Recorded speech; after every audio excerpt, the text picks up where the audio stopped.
I'm always worried tonight I'll have to make a round to the building. Maybe we find some lost participants somewhere who can't find the exit or so. This getting out is easier, right? Just go to the front then. Okay, welcome back. So this is a tough day. Well, we try to give you value for money in the course, but at least this will be a light lecture on authentication and symmetric key establishment. Those of you who have seen it before, well, it's a condensed version of 2 lectures I normally give, even shortened, but I added some new part. I'll hope to make it to the end, and then I'll explain you how the Signal protocol works, or WhatsApp. Anybody uses WhatsApp here? You know how it works? I'll try to explain that to you. But so, we look at the goals of authentication, very basic stuff. We're actually going to look at passwords, because every so many years, a famous person predicts the end of the password, and I always have more. So we look at the subtle protocols if you deploy authentication protocols. We look at key establishment, and as I said, as bonus, I will look at the Signal protocol briefly. So cryptography moves protection of data to protection of keys, symmetric keys or public keys. And now we're going to talk about authentication, which means you try to identify who you're talking to. And there is quite some confusion there, because in normal computer security, or if you have my colleagues from Distrinet, they will say if you go to a computer, you enter your username, that's identification. And you enter your password, that's authentication. That's the common term. Now in cryptography, it's a bit different, because a famous cryptographer, the S from RSA, so Adi Shamir, he wrote a paper in 1986 called How to Prove Yourself, Solution to the Identification Problem. In fact, cryptographers since then use identification as term to prove who you are. So you have to be very careful whether you listen to a cryptographer or a computer security person, because they use different terms in different ways. It's even more complex because you also have biometrics. And in biometrics, in fact, if somebody shows up and you want to check this is the same person, you call it verification. And identification means that a police inspector finds a fingerprint and tries to find out from whom this is. This is, again, identification means again something else. So who is right? I don't know. I'm a cryptographer, I would say cryptographers are right. Nobody's right, but I think what you should not do is use the term authentication. I think this is something where I'm insisting. You're always authenticating something. You're authenticating an entity, a device, a key. I think just saying authentication, I think, is a source of confusion. Or data, so you can authenticate many things, but just don't use the term authentication by itself. So what is it? Passwords, challenge response. This is very easy stuff. Just a reminder, maybe a way to structure things you already know, but just put them together, and then say a few things on biometrics. So I guess the problem is easy. You have an interaction with somebody, and the question is, somebody claims a certain identity, and the question is, why should you believe this is Alice? So I take a definition here of the Handbook of Applied Cryptography.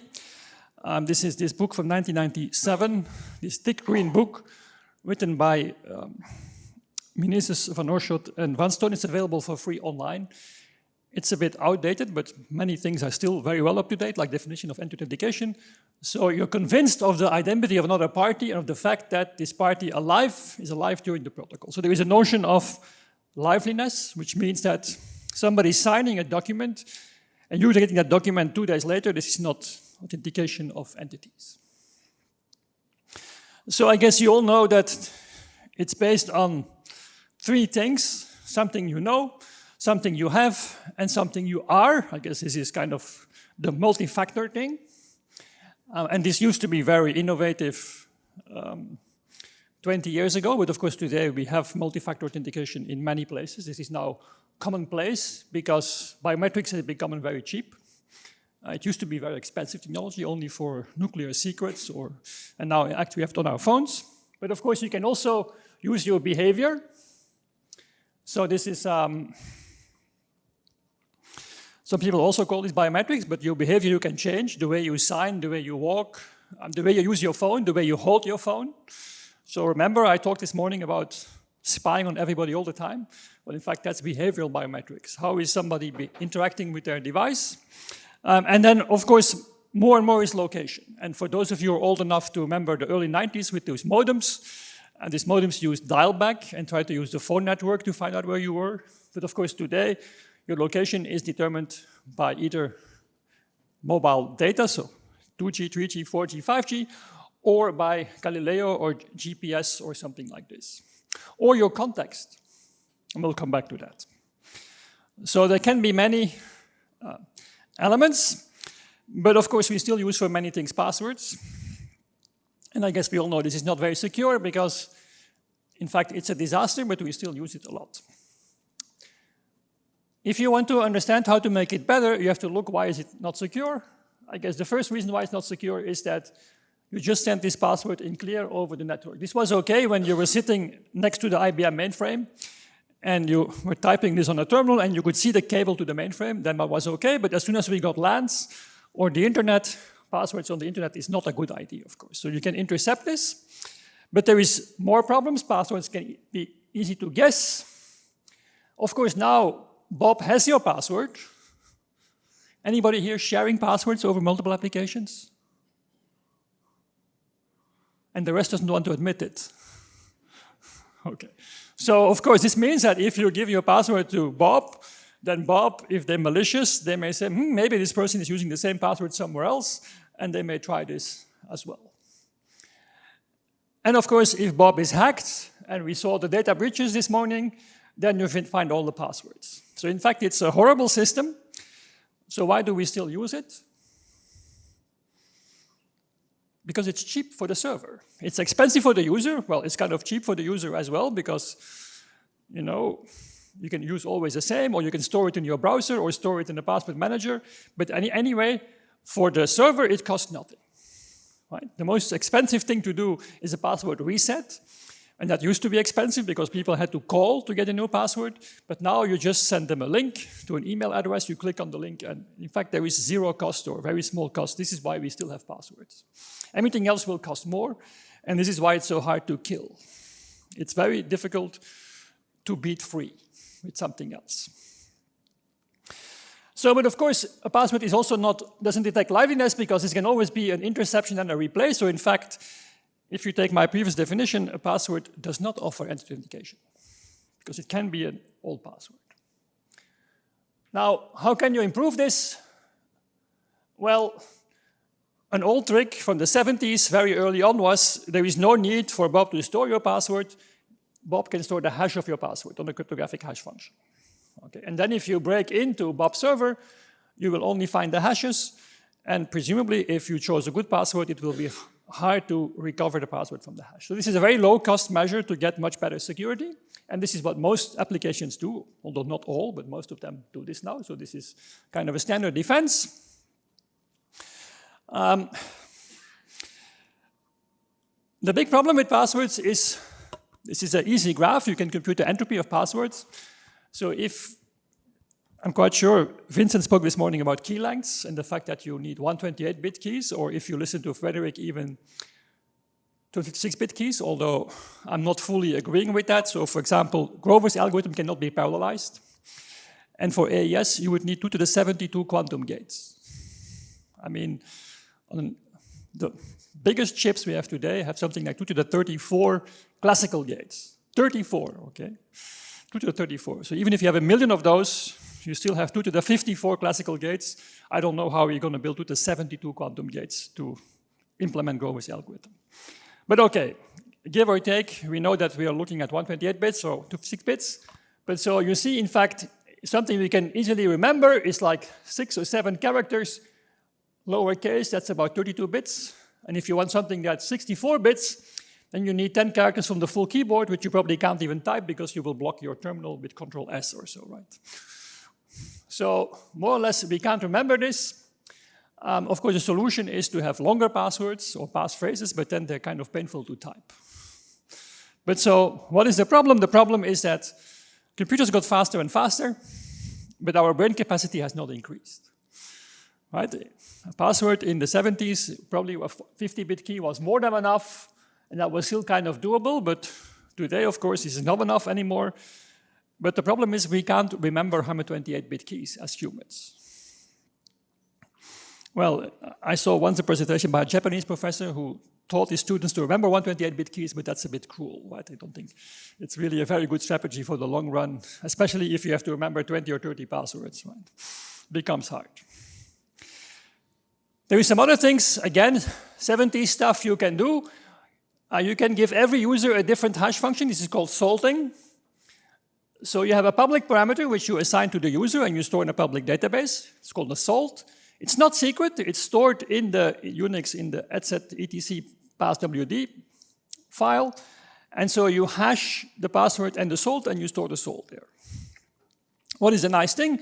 If two people have the same password, they will have still a different salt and you will not see this from the hashes. Plus, there is these pre-computation techniques, time-memory trade-offs. I don't know whether you heard of this, but more or less in cryptography, a 128-bit key, if you can do pre-computation, becomes an 83-bit key. If you do pre-computation to the 128, which is still infeasible, to the 80 storage, you can recover a key to the 80. So this is, you have these online services. So one of my friends has this service in Switzerland where you can recover Microsoft Word or Excel passwords or passwords for your cryptocurrencies. They use this trick. So they did one sample computation 2 to the 80 or so, and they store 2 to the 50 something, and then they can recover your password of 80 bits in 2 to the 50. So if you use a salt, it doesn't work because you have to do the pre-computation for every password. So you protect against this kind of attack. So this is a good technique, doesn't cost much, easy to implement, and so we can all do this. Gives a lot of protection, but hopefully everybody does that. So the problem is that our brain is not able to remember longer passwords, and computers get faster, so there is a solution which is very uncommon in cryptography, which is make the hash function slower. It's actually, in cryptography, we always try to make things fast. Well, in fact, for password hashing, we need a slow function. And what people used to do was iterate the function f, so you keep applying the function. In fact, the first password function was des iterated 25 times. This is in the 70s. So today what people do is they take a function, a hash function like SHA-1 or SHA-2, and they iterate it 100 million times to make it slow enough. And then it maybe takes a second to log in, but also if you find the hash passwords, it takes a second to try one password. And so this gives you a much better protection, and it doesn't increase the load on our brain. Okay? So the question is then, can I build special hardware to speed this up? And there has been a kind of new type of cryptography invented in the last 15 years, where you try to build cryptography that cannot be sped up by hardware. So normally we do the opposite. We try to make cryptography that can be sped up by hardware. Now you try to invent functions that you cannot speed up with hardware, where hardware is slow. And for example, it can also be used for cryptocurrency mining. And so more or less what you do is you take a function that does many random accesses in a large memory, which means you have to build a large memory, and you have to build hardware to access the memory, and this is very hard to speed up, right? Because you can't use caches because the accesses are random. And so this is what these functions do. So people use actually PKBDF2 or script, but in fact there is a much better design called Argon2 that won a competition. It's actually a much better design for called memory hard hashing, which means that you actually need a lot of memory to be able to hash faster, and you can't gate. The problem, of course, is that if you then want to use the same password mechanism to log in your Raspberry Pi, it will be a bit annoying, because you will have to wait 10 minutes before your password is checked.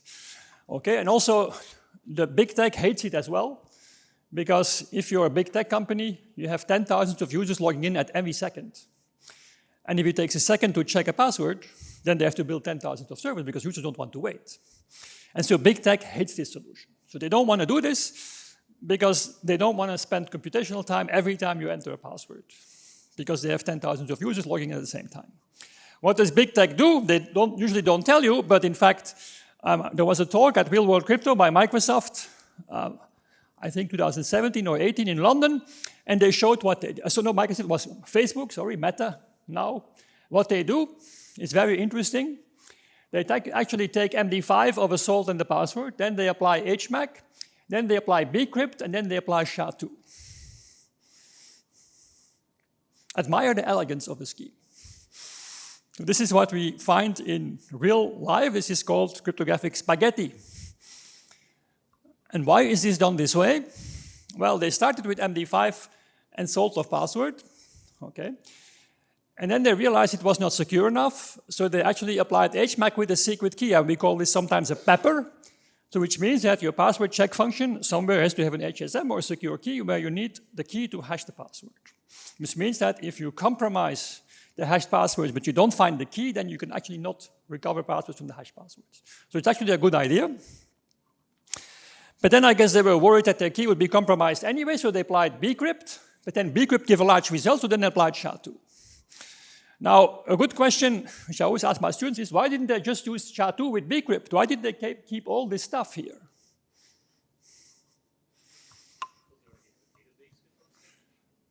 Well, the thing is that the stock market value of Facebook is based on the number of active users. And if you want to change a password, you want to force people, if you want to add a function and remove this, you have to ask the password again, which means you have to force a user to log in again. And if you do this, you will know that 10% or 20% of users will never log in again, and then it will be obvious actually to the stock market that you don't have those users. So in fact, to keep also users who are not users, you actually have to keep hashing what you have rather than ask people to give their password again and hash with a new function. Of course, they didn't have it in the talk, but you can deduce that between the lines why they did this. Right? So this is, if you go to industry, what you will find in the wild.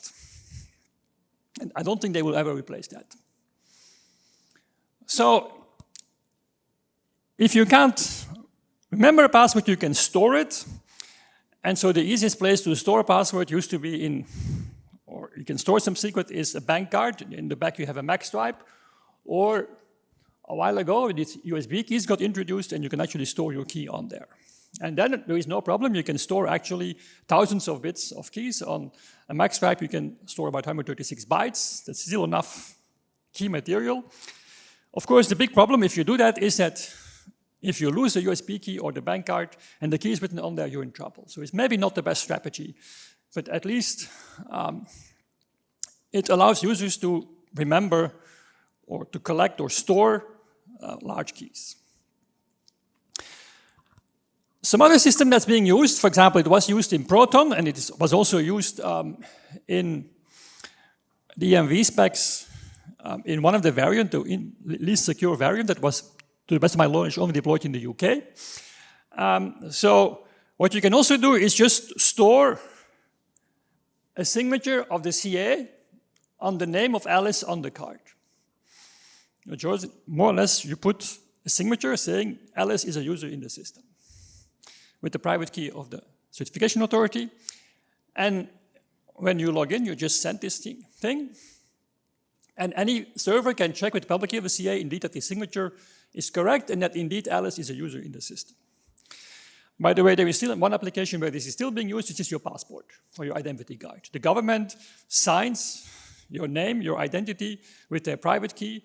And in fact, if you offer your passport or you offer your identity card, the signature is being shown. And from this you can check indeed this person is a citizen of Belgium or of Turkey or whatever country. So it has an interesting feature. It makes the life of the CIA hard because they can no longer forge Belgian passports, right, because they don't have the key, which they could do in the past with some printing techniques. Now it becomes harder, so it actually serves a purpose. Of course, what did people do? Hackers, quote unquote, they took a passport from a country, they read out this thing, and they wrote the same signature in a different passport. They said, we broke the scheme. Yeah, of course, that was a foreseen attack, right, that people would do this. It only makes sure you cannot create new citizens of a country. Of course, you can copy the string once you have it to any other card. So it doesn't achieve much. In the Proton system, its goal was to prevent people from creating new persons in the system that they wouldn't know about. Because in the Proton system, this was a money system where the money was stored on your bank card. Of course, they want to check that you don't spend more money than you have, but the real nightmare was somebody creating new cards that could spend money, which they didn't know where it came from. Right? That was much more dangerous. So it's nice because you don't need any secrets to verify this, but it's not very secure. And so I still remember with my late friend, Fred Piper, we wrote a report in '93 for the British banks and say, don't issue this, because if you put this on all credit cards, then the hackers will copy this and write this on a different credit card. And the British bank said, Thank you for your advice, professors, but you know, these cards that can do RSA signatures, they cost €1, and the cards without signatures cost 20 cents, so we're not going to spend €1 per citizen. And so they rolled out this system, and guess what? It was hacked. And they were so surprised. They claimed to be surprised. Okay, so fast forward, well, still in the 80s actually, but these things started to appear quite frequently in the 90s, but the design was older. So, of course, now these are apps on phones, but so the idea was you give people a token, such a device, or of course it can also be a bank card, and you do challenge response. So there is a secret key both in the server and in this device, and then you send a challenge, a random number, and then what happens is the card computes a MAC on this random number and sends this back to the server. By the way, if you still do internet banking today, like me, the old-fashioned way, where you use this small plastic thing and you put your card in there, in fact, what you type in or what you get with the scanner for some banks is a random number, and then your card computes a MAC. This is this super secure 8-digit MAC that you then enter, right? You can argue whether 8 digits is enough, but that's this mechanism. So also, every time you take any banking card, it follows the ISO standard 7816. It has an internal authenticate command, which means you send the command with a random number, it will actually MAC this random number. In fact, the card will encrypt it and will send it back to you. So this is how your bank cards are authenticated. So it's a very common mechanism. So business people in the 90s had these kind of devices to log in securely. And so now, of course, if you intercept the communication, it will not help you because there is always a new question and a new answer. Unless, of course, the random number generator here is broken, which happened to be the case in some bank terminals. They kept asking the same random number all the time. That's not a good idea. But that's kind of a good mechanism. And so in 2005, quite late, IETF standardized this as the HMAC-based one-time password, or HOTP. And of course, as soon as we got smartphones, then this thing was implemented in a smartphone. So more or less, you store the key now in a smartphone, which is a security problem, because especially initially these phones didn't have secure elements or secure storage, or they had the storage, but in fact the apps couldn't use the storage. That was the other problem in the beginning. This is why you don't see people anymore with these kind of devices. And by the way, of course, here I hide the details, but so this means you need to store a key of every user, right? Of course, in practice, what do people do? They actually derive this key with a key derivation mechanism. So you have a super master key, you have the user ID, and then you take a key derivation function and you get the key of the user. And so RSA, the company, in fact, RSA, having the RSA algorithm was acquired by SecureID. So SecureID made much more money by selling those things from the 80s than the RSA company selling public key cryptography. But so this company, the SecureID solution, what happened was that one employee got an Excel sheet with vacation planning, and they clicked on it, and there was malware in there, and then this way, the master key was stolen off SecureID. So they had to issue 100,000 of those tokens because they actually got their master keys stolen. And this was also defense contractors and so on. So this is the risk of the solution, that you still have these secrets at the server side. And strange enough, we still see many applications, the Microsoft Authenticator, the Google Authenticator, they still use this stuff, right? They still use the same mechanism. It's kind of amazing. Symmetric key is very hard to kill in this application. So if you don't want to enter a challenge, you can use the time as a challenge. This is what the Google app does, I believe. So more or less what you do is you compute the MAC on the clock, and then you don't have to enter a challenge, which is nice. So there is just a new random number appearing, like in your Google app, a new random value is appearing. Of course, the problem is then what happens if these two clocks are not in sync? Then you have to have some clever mechanism to resync them. And this is an IETF standard 2011, so time-based one-time password. So again, not rocket science, but it's still being widely used. So of course, what you really want is public key, because in public key, you just send a random number, and then you compute a signature. And in this case, you have a private key in the card or in the phone, and you only need a public key in the server. This is much better because now there is no secrets in the server, and if you corrupt the server, you actually will not be able to find any secrets. So much more secure. What is the annoying thing? Well, the random number can still be quite short. If you make sure it doesn't repeat, it can be 64 bits or so, but the problem is we don't have short signatures. So the shortest signatures, I guess Fred spoke about ECDSA, that's something like this. That's something like, I think, 120 bytes or so, 160 bytes. That's the shortest you have. Nobody wants to type 160 bytes. So this is really annoying.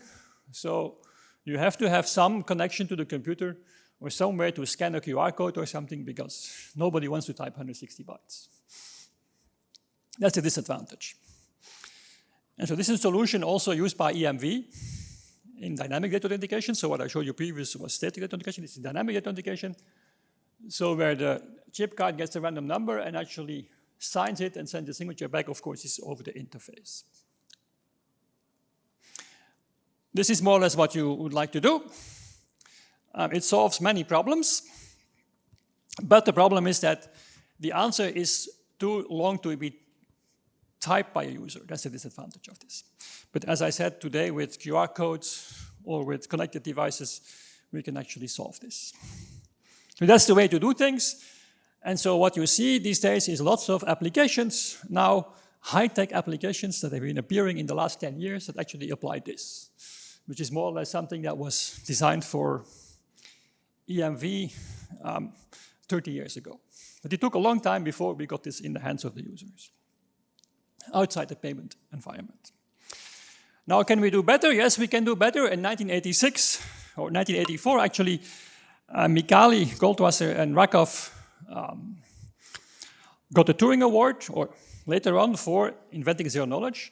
And so Fiat and Shamir, actually in 1986, they wrote this famous paper, in fact, which created the company NDS, pay TV company, which sold technology to Canal Plus. For those of you old enough, Canal Plus was the Netflix of the 80s and 90s, where you had satellite TV and you had smart cards to authenticate yourself, and they were using this solution. So in zero knowledge, you have a commitment, you have a challenge and a response, so there is 3 steps. If you do this all cleverly, you actually can convince Bob that Alice is there, but you can also mathematically prove that Bob does not learn anything about the secret key of Alice. And there is a lecture by Emad on this, so I will not reveal you all the fun of it. You will hear more about this in a later lecture, how this can be done. So you can mathematically prove that nothing is learned. The banks hate this scheme because also afterwards there is no evidence that actually Bob saw Alice. Because in fact, the way the proof works is that actually Bob can also generate a whole interaction without Alice being there. And so this means that in fact, you don't keep evidence that you really saw Alice. So the banks or businesses hate this because you authenticate somebody, but afterwards you can't prove that you did. And this is something that in business can be very important. But of course, in cryptography, it's very cool that you can do this because you can do many cool tricks. You can have secure voting, you can have anonymous payments, you can have all kinds of things using zero knowledge. So it's definitely a very powerful tool. And so this is the 3rd Turing Award in cryptography. So Turing Award is like the Nobel Prize in computer science. So the first one was for RSA, Westermeer Edelman. The second one was for zero knowledge. And the third one actually was for Diffie-Hellman. I'll explain you later why Diffie-Hellman had to wait so long. That should have been the first, but they were the last to get this. So, very cool stuff and becoming now very important, but so this is why we devote a whole lecture on it. So this slide tries to summarize things a bit.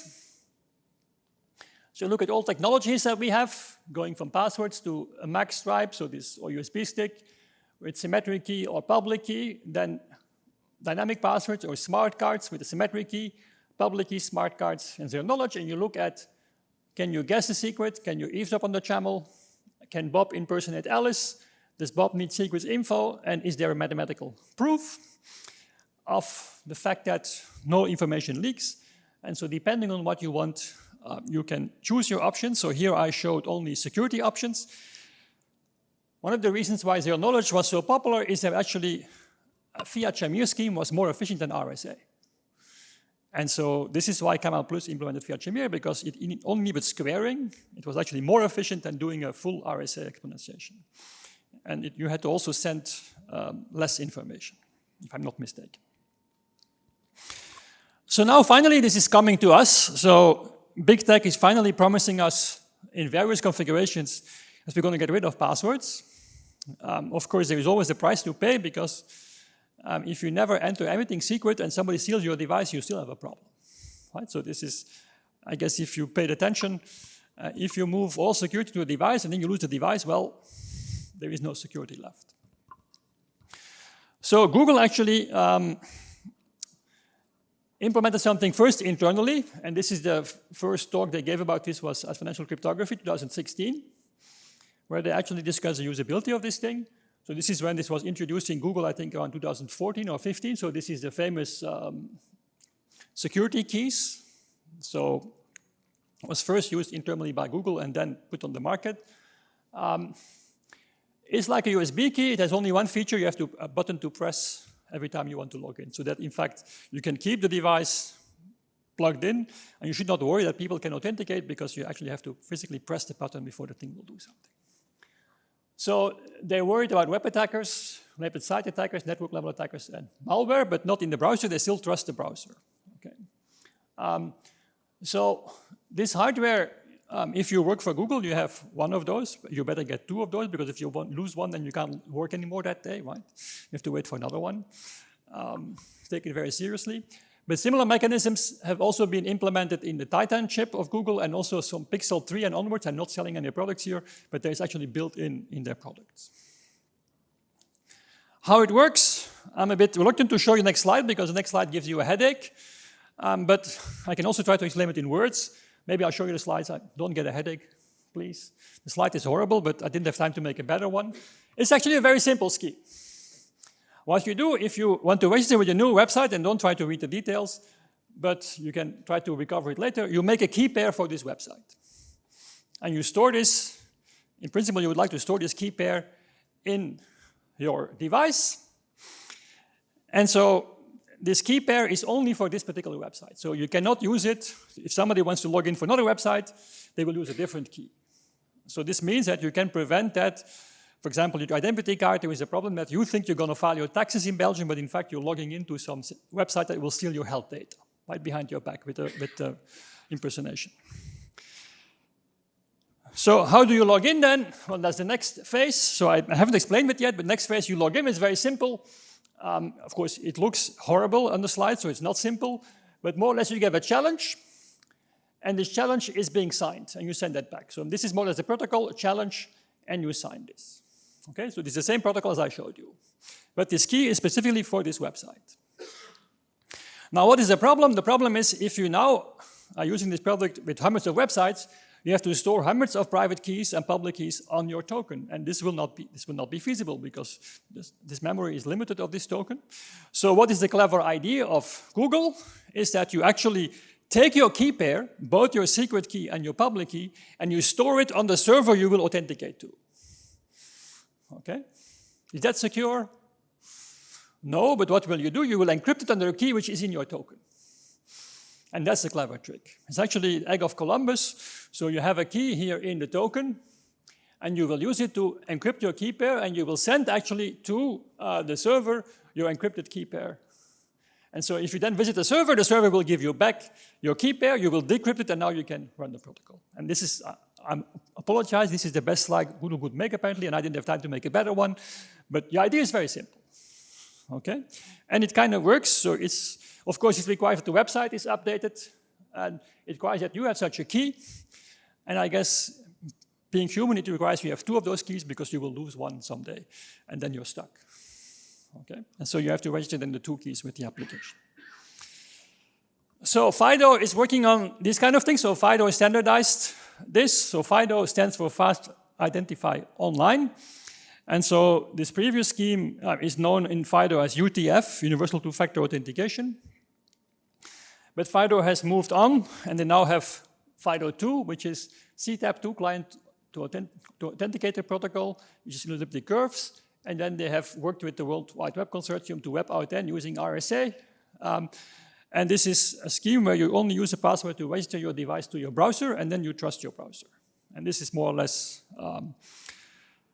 now something FIDO tries to push. I don't have time to explain you the details, but more or less, again, it's the same principle. It's public key and a unique key pair per application. But as you see here, it's a bit more complex because there is 2 separate protocols. 5 years ago, we did a startup, a technology which we developed here 8 years ago. The startup, in the meantime, has been acquired by It's Me. But if you work for KU Leuven, you will have seen this. And this uses a protocol called N-out or next out, where you actually have something similar than FIDO, but with additional security features, that there is mutual authentication between server and client, which is actually in the FIDO 2 still not the case. So FIDO 2 still has some holes which have been plugged in this protocol. I guess they were 5 years ahead of their time, or even more. And it's also used by some companies, by some other companies. It's very nice technology that you can integrate, and you don't depend, in this case, on big tech. But so the main message is that finally, we're moving away from passwords, and amazingly, so public key was invented in the 70s, but I think only now we start using public key for authentication outside the EMV context, the credit cards.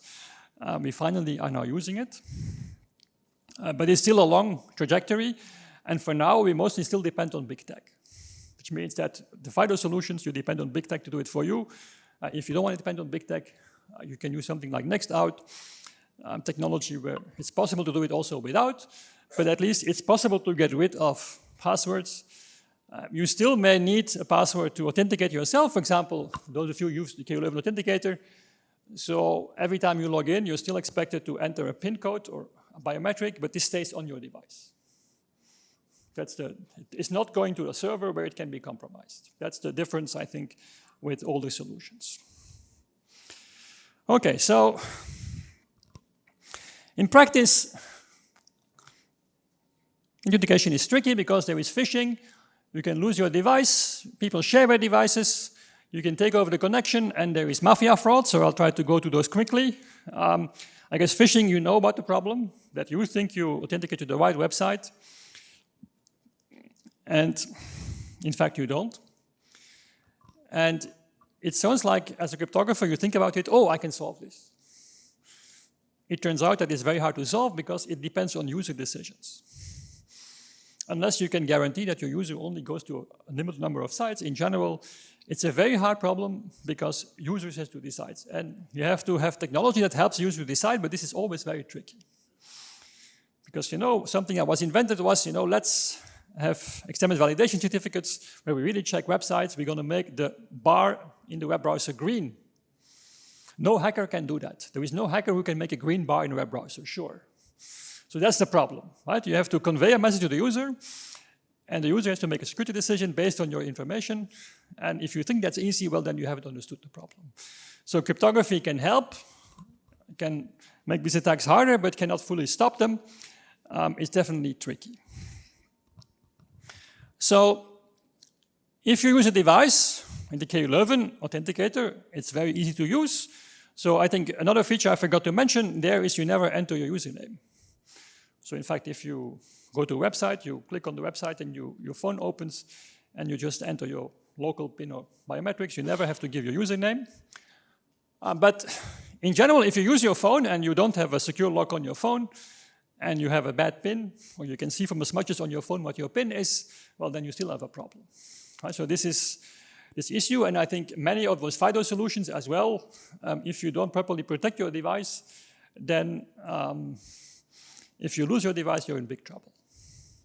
And I don't know which people you meet, but of course, in this audience, I'm quite sure that most of us have a password on their devices. But if you speak to the average person in the street, they don't want to lock on their phone. No, because then my husband cannot look at my phone when I'm not there, something like this, right? This is the argument you hear from people.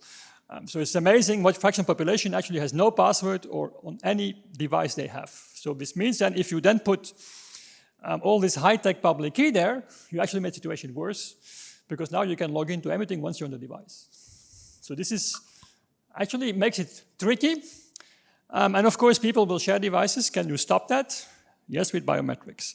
So this is a very nice example of risks of devices. It's an attack found by the Cambridge team on EMV. And EMV had to comply with, or had to be compatible with many countries, and all countries have different rules. And so one of the things is that in the US, they finally accepted EMV, but they said you can't have a PIN code, because PIN codes are for debit.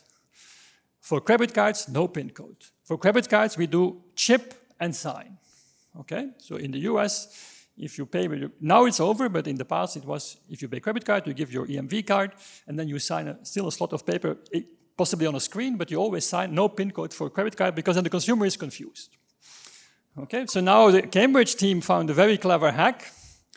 So what you do is you place a wedge device between card and terminal. I forgot to bring the picture again. There is actually a picture on ePrint in a paper by David Nakash. He actually found such a card in the wild. The French police found it in the wild, and he was asked to reverse engineer it. So it actually exists. So it's two cards glued together, called a wedge device.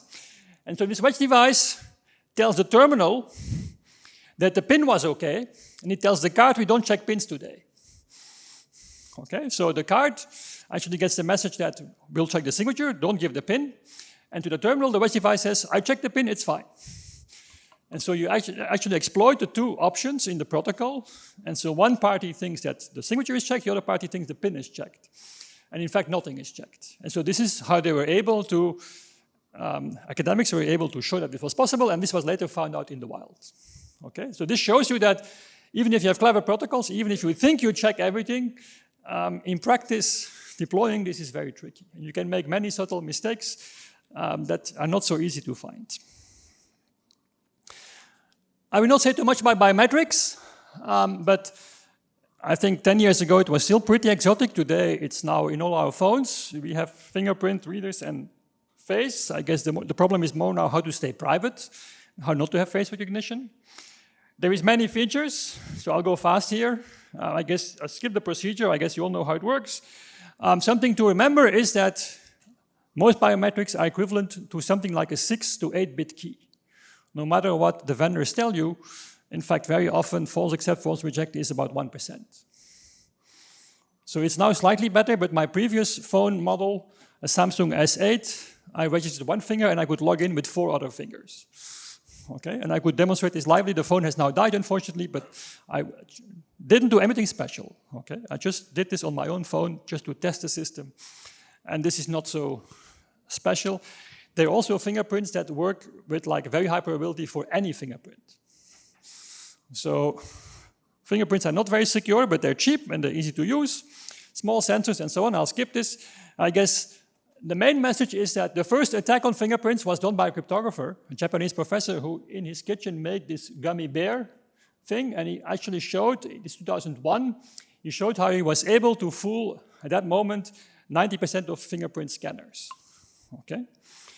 So you just pick up from a table somewhere a fingerprint, and then with the same material to make gummy bears, you make a gummy finger. And today you can find actually YouTube videos that tell you how to do this. You don't have to read the paper anymore. You go to YouTube and you find out how to do this. So, of course, most fingerprint scanners now have liveliness tests. So you can detect gummy fingers, but then you have to put a 9-volt battery over the thing with a pulse function. Okay?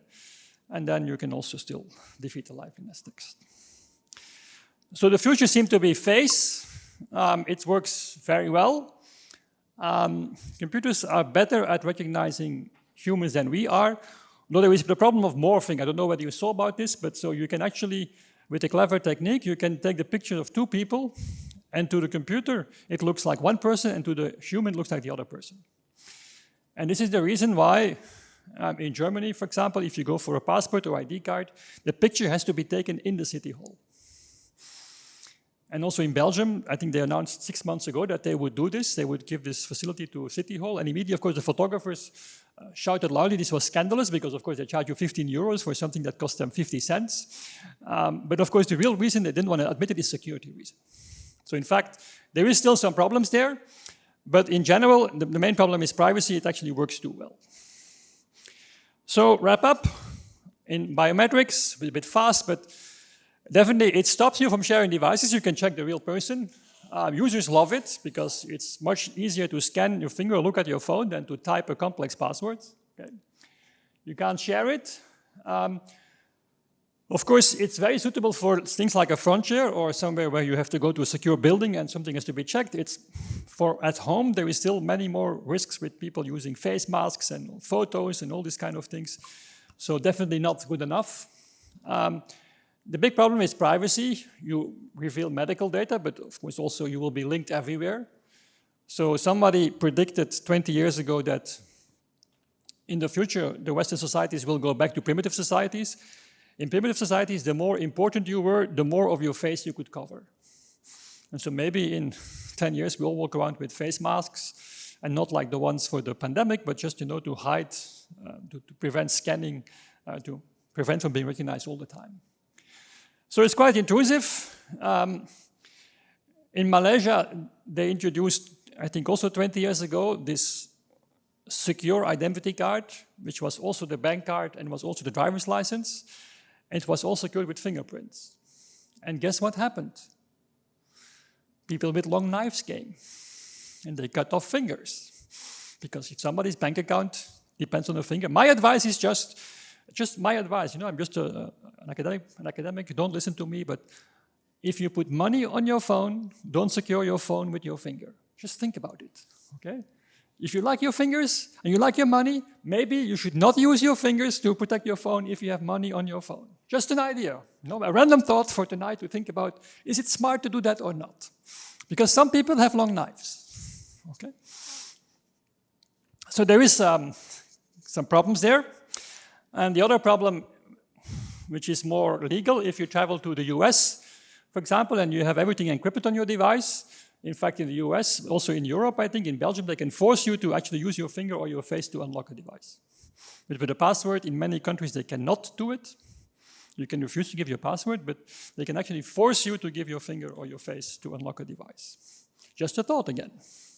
If you travel next time, maybe you should change the login procedure.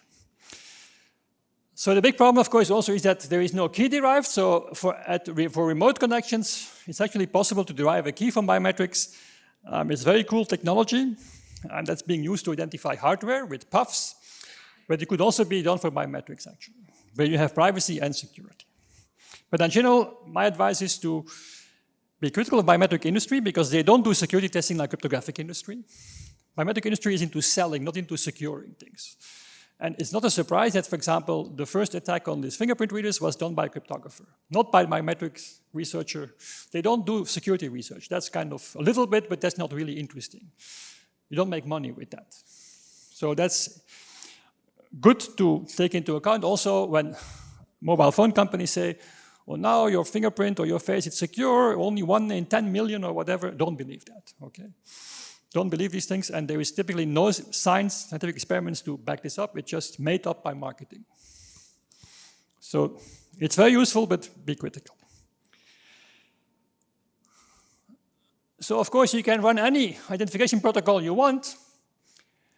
If afterwards I can take over the network for remote access, it doesn't really matter what you did. So if you secure with the most fancy cryptography of biometrics, and then afterwards I can take over the connection, then in fact we have not secured anything. And of course we know the answer to this, and the answer is the next part, authenticate with key agreement. What you have to do is you have to authenticate users, at the same time establish a key, and then use this key to use authenticate encryption on every packet. But just authentication by itself remotely actually is not very useful. And then finally, to show you the problem is really not solved, I'm not a military kind of person, but it's a military example. But if you like the more peaceful example, you Google the Grandmaster chess problem. So this is a child of 8 years old that you just teach the rules of chess, and the child plays 2 grandmasters in 2 rooms, and it draws against both or wins against one. That's the puzzle. Okay, and so something similar happens here. So this is the war between South Africa and Namibia. South Africa has modern equipment, Namibia doesn't. And so, in fact, during World War II, these challenge response protocols were identified to find out what are your planes and what are the enemy's planes. So you get a question and you have to send an answer as a function of the question. This is when this was invented, challenge response, called identification friend or foe protocols, IFF protocols. And so how it works is you send a challenge and you get a response, and if there is a good response, you don't shoot. So it's quite important that's correct. So what happens if a Namibian plane gets a challenge? Well, it's a little bit of a problem because it doesn't know the answer and it will be shot. Now, people don't like to be shot, so what do is you forward the question to a nearby ground station of Namibia who finds a nearby South African plane and asks the question. That plane doesn't want to be shot, so it gives the answer, and then you can say thank you, and you forward it, and this is how you actually get saved. Okay? And this is how Namibians survived in this war. This sounds very funny, but in fact, the problem is that you can't solve this with cryptography. We don't need, even if your key is very large, you have the most complex function, public key, zero knowledge, or whatever, this does not stop this attack. There is no protection against this attack. And this attack is being used today. I don't have time to show you the videos, but you can find them on YouTube to steal cars. Okay, what they do is they go with an antenna to your car, a second antenna to your front door, where your keys are hanging behind this, and this is how they can drive off with your car. Okay, or the other setup is you go buy a pack of cigarettes or a newspaper or some chewing gum in a shop, and you hold your card. And whilst you're doing that, the shop is in cahoots with somebody who's buying diamonds at the next block. And so you think you actually pay for chewing gum for 20 cents. In fact, you're buying for $2,000 diamonds. And I'm not making this up. These attacks really exist. I mean, the car ones you can find on the internet. Very nice videos. And the bad news is that this is physics, and so cryptography cannot help you. So what you have to do is distance bounding. You have to use a protocol to prove that you're close by. And one of the things you can do is send many challenges very quickly and expect very quick responses, because the only difference between the black here and the green is that the green trajectory is much longer. But the problem is that in 1 nanosecond, electromagnetic signals do 30 centimeters. So if you want to prove somebody is nearby, you have to be really, really, really fast. Okay? You don't have a millisecond, because then you prove somebody is in 300 meters, which is maybe for this scenario good enough, but not for, like the car scenario, is not good enough. So there is quite some work on this, but not that much implementation. I know some companies in the car industry are looking at ultra-wideband for this. It can be done with Bluetooth as well. We had some projects with this. Also the payment industry, they have some solutions in the cards. I can't speak about it, but I co-designed some of those. But the details are not public, and they're not extremely secure. Let me put it like this. They don't implement it in hardware. They don't respond to detecting nanoseconds. It's more in software, in milliseconds. So they can check you're not in Namibia, but they cannot check that you're really around the corner or within 10 meters. But I think in general, location will become more important. And so I think people use more and more context. This is what I also said this morning, where you're being spied on all the time. And so more or less, Google knows where you are. Even if you switch off GPS, Google, and switch off Wi-Fi, Google can switch off in Android Wi-Fi briefly. They can see which wireless networks there are, and they know which networks are where, because some people have GPS and Wi-Fi on at the same time. So Google has a global map of all the Wi-Fi networks. And so if they even leave your phone on for a millisecond and they scan for Wi-Fi, then they know where you are. So these kind of tricks, I think, will be used more in the future. Or I hope not cameras, because that's even more privacy invasive. That your phone switches on their cameras, both of them quickly to see where you are. These kind of things we're going to see, right? So you'll have to also tape off your cameras and cool stuff. So now move to key establishment. So more or less, how to establish secret keys using secret keys, which seems to be a waste of time, but I'll come back to this. And then how to establish secret keys using public keys. And then tomorrow we'll look at how to distribute public keys. So I decided I will not rush today. Rushing is not good. One of my musician's friends said, if you rush, you die sooner. So we'll just see where we get. And I have a lecture on PKI tomorrow, and we'll continue there. We'll see where we are. So more or less, as we discussed, cryptography is about moving secrets to keys. The question is how to establish those keys. This is really where the problem is. I spoke this morning about the cloud. You can encrypt your data there, but that's not the question. Of course you can, but where are the keys then? Are they also in the cloud? In software, in a VM? Or are they in an HSM in the cloud?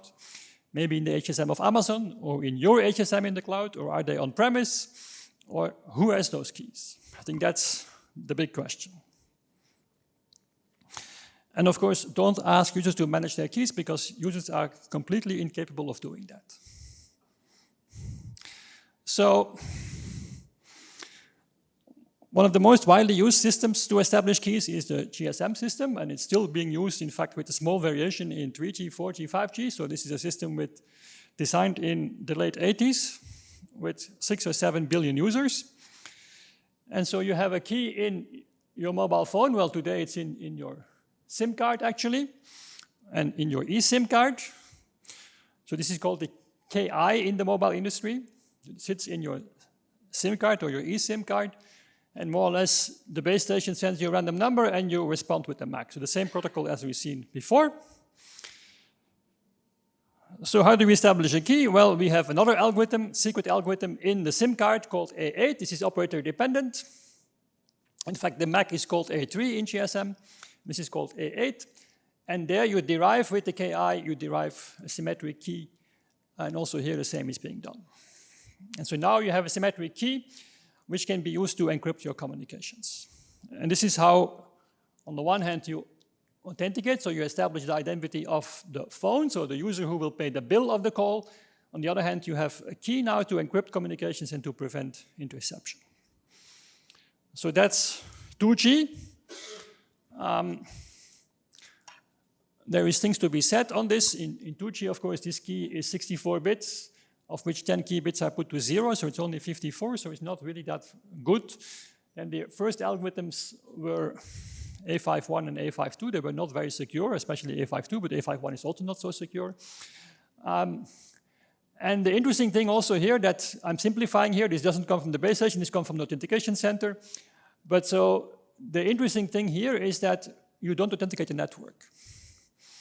So in fact, anybody can send a random number, so you don't know who you authenticate to. And so this allows these stinger attacks of these fake base stations that allows you to intercept any call by just claiming to be a base station. So I didn't put it on the slide, but more or less 3G fixed this by sending here a MAC on a serial number. And some of these MACs can get lost, so you have the card has to expect a range of serial numbers. And if the MAC is correct, then it's assumed, and the serial number is not too old, it's assumed that this message came from the network. So this is a small improvement in 3G. The other improvement is that 3G makes 2 keys, 1 key for confidentiality and 1 for data authentication for a MAC. So this is also a small difference. And there is another key which you can actually use to encrypt the serial number, not anonymity key, because otherwise you can be tracked based on your serial number. So there is a few levels of details, but the principle remains very similar. Very simple and elegant protocol. And of course, it's not end-to-end secure. You only encrypt here the wireless part to base station or base station controller. In 3G, the fixed network is still unencrypted.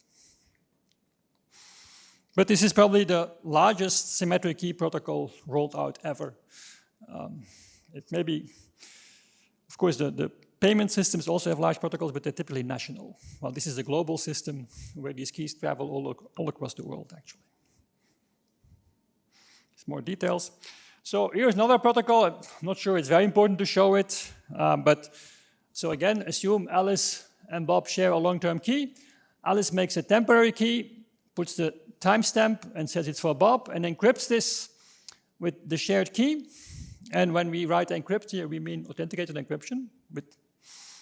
So this is encrypt and then MAC or GCM or something like this. Bob gets the key, confirms the time, says hello, confirms it, he thinks he's talking to Alice, encrypts with the key, and so now Alice and Bob share a session key, small k. Why would you do this? Well, getting this first key installed is painful. Think back of the GSM example. The way to get this key there is go to a shop and get a SIM card. That's how you get your key. Of course, with the eSIM, it should be easier. Although, if I read the stories on the internet, apparently it's even harder because it's kind of harder to authenticate. It's easier in Belgium to go to a shop and show your ID card than it is to do this online, but that's another story. But the mobile phone setting is very clear that actually this key is very secure. It's painful to get because you have to physically get a SIM card from a shop. And it's also stored in a SIM card, but you don't want this key in the phone because the operator doesn't trust the phone. Because what phone are you running? Maybe you're rooted your phone, right? So in fact, you don't trust this. So this key stays into the SIM card. Also, the SIM card still has an interface from the 80s with something like 3 kilobits if you're lucky to up and down. So in fact, you cannot encrypt data on your SIM card at, well, you could go to 3 kilobit, which is not good enough to watch movies. So in fact, this key and this encryption happens in the phone. So this happens in the phone, this is in the SIM card. The encryption with A5 happens in the phone. And so the nice thing is that for every new phone call or in 3G, after you send enough data, you get a new key. So this key can be sent to the phone where it's not trusted and be thrown away, while this key stays secure in your SIM card and is protected. So this is the long-term key, which is hard to get, but you don't want to use too much, only when you need a new key. And this key you can use for a call, give it to the phone, and throw it out. So this is a typical strategy. You have session keys, which you can use for bulk data and in insecure devices, but the long-term key you want to protect. And so this is also why I have this example here. You have a long-term key KAB, and with this you make a short-term key, and then the short-term key can be used. Same thing on the web. You may have long-term keys, but you don't want to encrypt every session with this. In general, you want to make life of cryptanalysts hard and change your key all the time. And protect your long-term keys, to use them only to establish session keys. That's a very common strategy. We'll also see this, how Signal and WhatsApp push this to the limit. So the previous scenario assumed that Alice and Bob had a long-term key, but what if they don't? Well, then we use something like Kerberos. Sounds very old-fashioned, but as we will see, it's still widely used. So you have a user with a long-term key, a server with a long-term key, and there is a central party called KDC, Key Distribution Center, that knows Alice's key and Bob's key. By the way, in Kerberos, as it was designed, the user doesn't have a key, the user has a password. I mean, it's hashed to get a key. So if Alice wants to talk to Bob in Kerberos, so this was designed when the first distributed systems came around, so in 1987, Project Athena at MIT. So Alice says, hey, I'm Alice, I want to talk to Bob, and here is a serial number. So this is a number like we have in 3G that's supposed to increase every time. And the KDC says, okay, you want to talk to Bob? We'll give you a key. So we make a session key. We encrypt the session key with your long-term key. We share, we add the nonce there, the lifetime of this key, so maybe it's for the rest of the day, and it's a key shared with Bob, and the whole thing is encrypted. Ideally, authenticated encryption, but of course, Kerberos was designed in '87. There was no authenticated encryption, it was just encryption. And then there is also the ticket, and the ticket is described here. It's the key, session key together with Alice's name and the lifetime, say the rest of the day, and actually it's shared, encrypted with the key between Bob and T. So Alice actually cannot decrypt this ticket, but she can collect and store it. And so then Alice talks to Bob, and she says, hey, Bob, here is the ticket. You probably can get the key out of this. I encrypt my name and a timestamp and the new with this new session key. And Bob will get this. He will get the ticket. He can decrypt from this, get the session key, check indeed this is a key shared with Alice, check that it's still valid, and then check then he can decrypt with his key this message. See, it comes from Alice and it's still fresh. So now he's sure that Alice was there and sent him a fresh key. And so Alice was there and active. And if he's happy with that, he will send an answer. He will confirm that he was able to decrypt, and he will encrypt the timestamp again with his key. So now Alice and Bob share a key. And of course, to decrypt this message, Alice had to enter a password, because the password was hashed, and then you got this key, and then she got this session key, and then she could do the rest of the protocol. So you can imagine that Alice is a user and Bob is a file server. So what is now nice about this protocol is the rest of the day, Alice can keep the ticket on her hard disk, and she can actually send the ticket, send a new request with a new timestamp, and she will get a new confirmation. So the rest of the day, she can actually keep using this ticket and this key with Bob without ever having to enter her password again. So this is why it's called single sign-on, because you only enter your password once to decrypt this message. And then you keep the session key and the ticket here, and then you can use it for the rest of the day. So this is single sign-on. Is it secure? No, because you now store your key for the day and this ticket on your machines. If somebody breaks in, they can actually go and get all your data from Bob. Very stupid idea, but users love it because they only have to enter your password once. You should actually destroy it every time, and every time again ask for a new key, but nobody wants to do that. So it's for efficiency. Okay, this works. Now what is the problem? Next, it's not single sign-on because, of course, Alice may want to use several services. And then every time she wants a new service, she has to enter a password again. And again, this is annoying.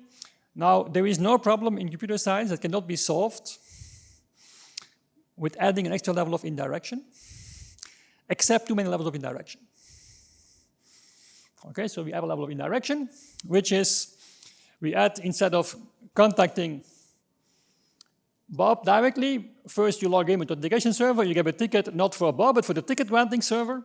And this key and ticket you store here, and every time you need a key for a new service, you go to ticket granting service, and you use the session key stored there. So you now only need to enter your password for this interaction, and all these things happen automatically. And this is single sign-on, where you can use multiple services. Of course, it makes it even less secure, because if you now break into Alice's machine, you will find the key for the ticket granting server. You can get to all services Alice ever can get to in that day. But it's more convenient because you enter your password only once. Would anybody use something like this? It's secure enough to use. It's called Active Directory. Have you heard of this? That uses this protocol, Active Directory. Okay, so it's kind of the most beautiful protocol ever. So it became an RFC in 1993, quite old stuff, but then was improved 2005. But so the big breakthrough came in 2000, when Windows 2000 made it part of Active Directory. And of course, Microsoft made sure that none of their deployments were compatible with earlier Linux deployments. And then also Mac OS took on. So in fact, this is 23 years old now. This has been widely used. There have been attempts to introduce public key, but so far they have been actually failures. You could do the same thing with public key, but there we use more SAML stuff, and I don't think the Kerberos variants catch on. It still has many problems, but you know, if you're so successful and if you used like Active Directory, it's everywhere, right? And also every bridge you see Active Directory being part of the game. But more or less, this is the simple technology behind it. It's a way for a user to share a key with a lot of third parties. Okay, so now Diffie-Hellman. Did Frey cover Diffie-Hellman? He did, okay. I can be fast then. So Diffie and Hellman came up with the idea of public key encryption and signatures, but ironically, they could not implement it. They did not find a scheme to do it.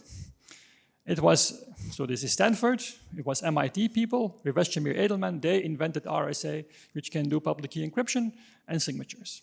But Diffie and Hellman invented something which was also not bad, which is Alice and Bob talk over an open channel, and afterwards they share a secret called public key agreement. This is a weaker primitive than encryption, because in RSA you can encrypt a message and Bob gets it. Here you can only get a key, a random key, and if Alice wants to make a date with Bob, she first has to run the Diffie-Hellman protocol, and then she has to use that key with GCM mode to send her message to Bob. So it's kind of a bit more convoluted. It seems less elegant. But if you look at this protocol, Alice runs this protocol with Bob. How does she know she shares this key with Bob?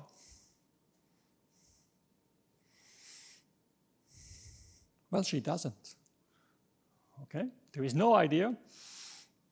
In fact, Diffie-Hellman, by itself, you don't know who you share your key with, and this is reflected in the next slide. In fact, this was well understood.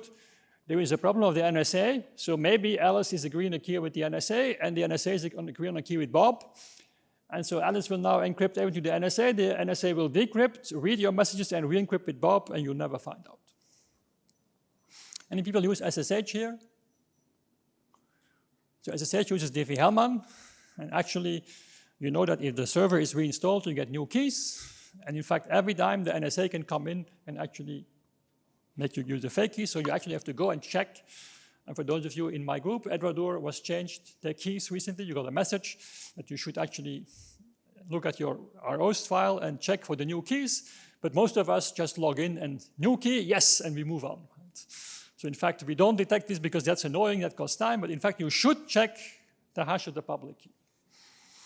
By the way, 30 years ago, Swift deployed Diffie-Hellman, and then their solution to this was they would call up the other side and exchange a hash of the values to make sure. And at that time, the Swift network was small enough that all the operators knew each other. And so they could use a phone system and call up and say, hey, my hash is this, what is your hash? And they could check this and then be sure that there was no NSA in the middle. But that's not so scalable.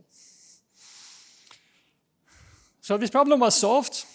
By the way, there is another variant of this. I will not say too much about this, but in fact, if you encrypt Diffie-Hellman with passwords, you get a very cool protocol called, it was an ID by Stephen Bellovin and Mr. Merritt in '92, called the EEC protocol, Encrypted Key Exchange.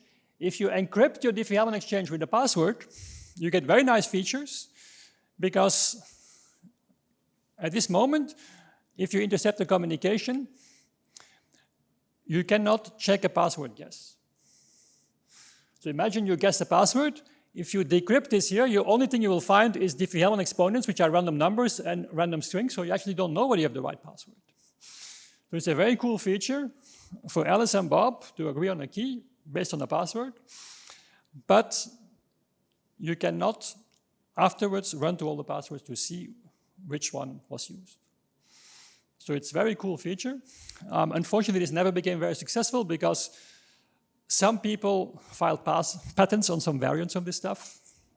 And there was a big fight, and in the end, people decided, like, well, we're not going to go there. And now these patents have expired, but like also the window for this protocol, I think also has expired to some extent. But for example, in the DLS web setting, it would have been very nice to have this kind of protocol.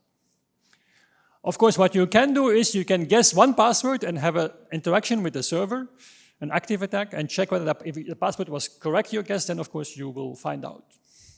But you cannot, this is an active attack where you guess a password and based on this do an attack, but you cannot intercept the communication and then run to all the passwords afterwards to see whether you were lucky. So this protects only against passive attackers, but of course this can be already very good. So there is lots of papers being written about this. It's called PAKE these days, not EEC, but PAKE, Password Authenticated Key Establishment. But still not many deployments. So now we come to '92. So in '92, Diffie, Wiener, and Van Oorschot, so the same Diffie from Diffie-Hellman, they actually were working for Nortel, which was a telco company in Canada, for their research lab, and they actually solved the problem. Again, the egg of Columbus, very simple. How do you secure Diffie-Hellman? You actually sign the exponentials, Bob with his private key, Alice with her private key, and then that's how you authenticate.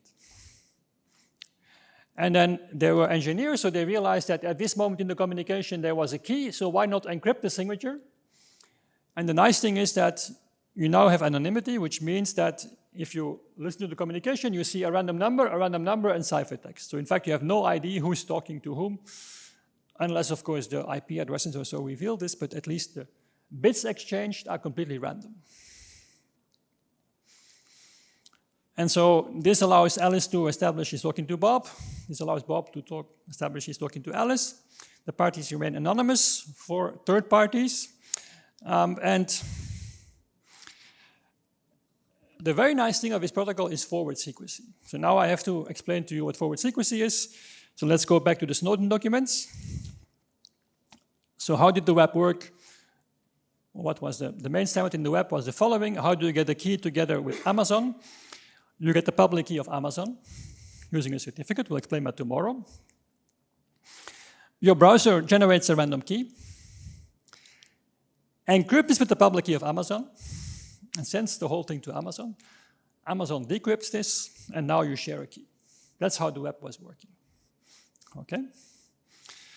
You could do the same thing with this protocol, station to station. Okay, well, in fact, in the web, Alice doesn't have signatures, so you drop this step, because unless you are Belgian with an ID card, you can do this, but the rest of the world doesn't have this, or the Estonians.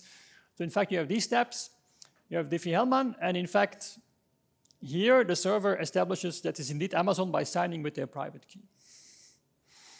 So it's kind of the same thing, because in the TLS spec, you take a random number, you encrypt it, and the server proves that it is the server by decrypting this, and then by using the key, you know it's the right server. So what's the difference? Well, the difference is the Snowden documents. If you work according to that process, what happens is the NSA knocks on your door and says, give us your private RSA decryption key. And this goes with secret letter, so if you're Google, if you speak about this request, the CEO goes to jail. If you don't comply with the request, the CEO goes to jail. So what does Google do? They give the private key. So from now on, the NSA can read all communications sent to Google because they're all encrypted using these keys, which they can intercept.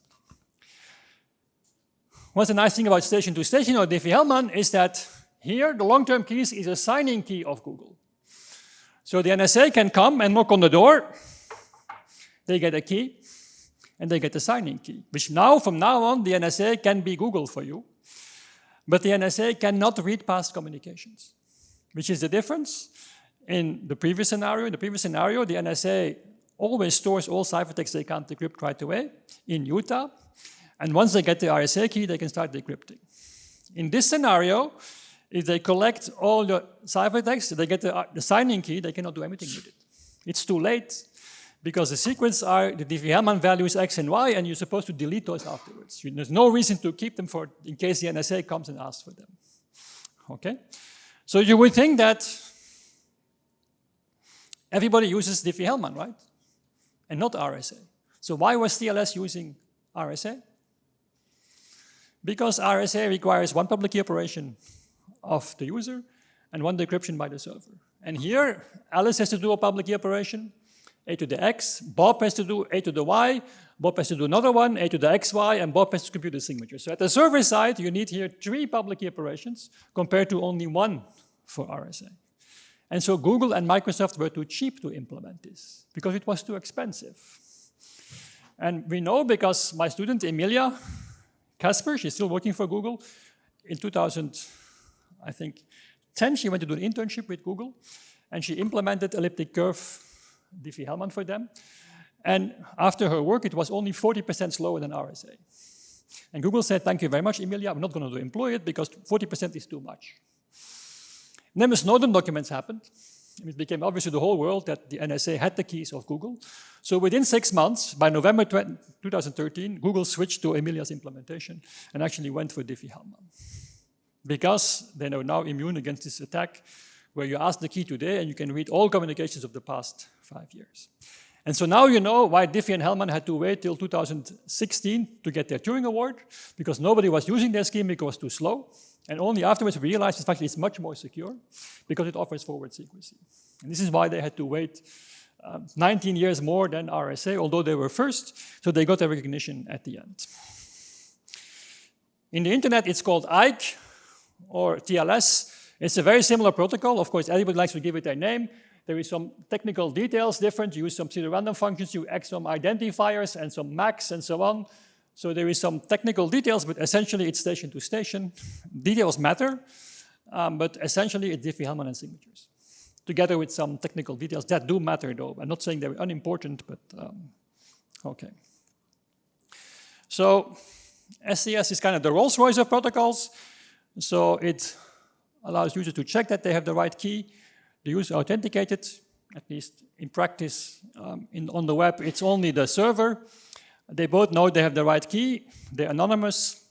And there is forward secrecy, which means that if somebody intercepted your communications today or in the past, if they get your key today, your long-term key, they cannot read your past conversations. So this is called forward secrecy. And also, if your shortcut key leaks today, you have no problem. So we'll stop here. Tomorrow, I'll start my PKI lecture with this part because I don't want to rush to it. But I'll explain you how Signal Protocol, which is also used by WhatsApp, by Messenger now, Facebook Messenger, and by Skype, adds another feature, which is called post-compromise security. So it's a bit of a strange feature, kind of surprising, but the feature is that if you compromise my phone now,